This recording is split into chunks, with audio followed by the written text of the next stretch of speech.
السلام عليكم، ازيكم حبايبي يا غاليين؟ عاملين ايه؟ يا رب تكونوا بخير. النهارده هنعمل فراخ عسل جميله جدا. هنجيب فرخه حوالي كيلو ونص، وهنجيب بقى طماطمتين وبصلتين وقرن فلفل رومي بلدي، ونقطع كل ده في الكبه.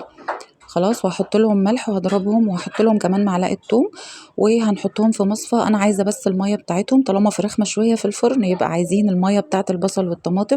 هحط معلقه هريسه شطه من اللي احنا عملناها مع بعض، هحط بهارات فراخ، هحط فلفل اسمر، هحط كزبره، هحط ملح، هحط بابريكا، وهحط كمان البهارات بتاعه الشوي، وهحط كمان معلقه عسل نحل، وهحط كمان معلقتين خل ومعلقه دبس رمان، وهحط كمان معلقه عسل علشان تدينا لمعه حلوه قوي في الفراخ.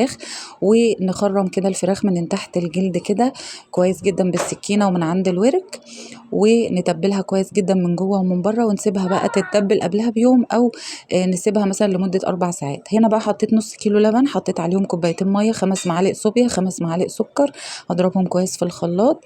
ودي بقى احلى صوبيا ممكن تشربيها. دي الصوبيا اللي انا وريتها لكم في البث المباشر بتاعه كارفور.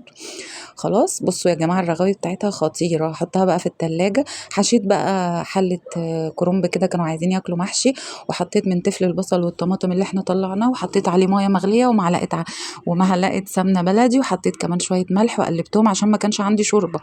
وهسقي بيهم بقى المحشي. وسقيت المحشي وهعلي عليه النار لغايه ما يتشرب، وبعد كده اوطي عليه شمعه.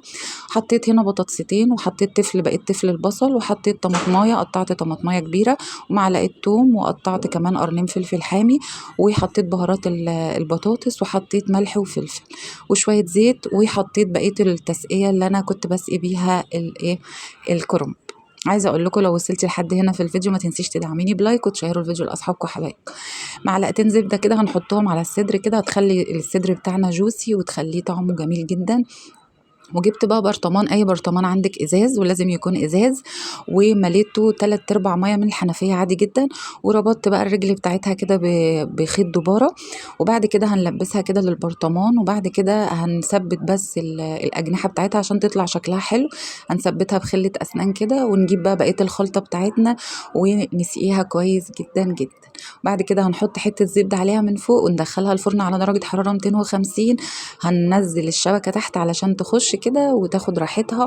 واخر 5 دقايق او 10 دقايق بولع عليها الشوايه.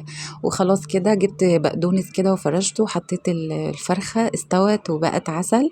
وعندي بقى اكل فايض جنب الاكل دوت. عملت بس حله محشي زغنططه، وكان عندي كوبيبه، وكان عندي مكرونه، وكان عندي شويه ملوخيه، وعملنا الصوبيا.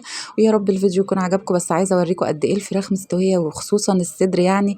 في الفراخ المشويه بيكونش، عايزه اقول لكم طعمها جميل جدا. ممكن كمان تعملي لها فحمه بعد ما تخلصيها، بس انا كنت خلاص مستعجله جدا وكان المغرب هيدا. وده فطرنا النهارده. بصوا الصدر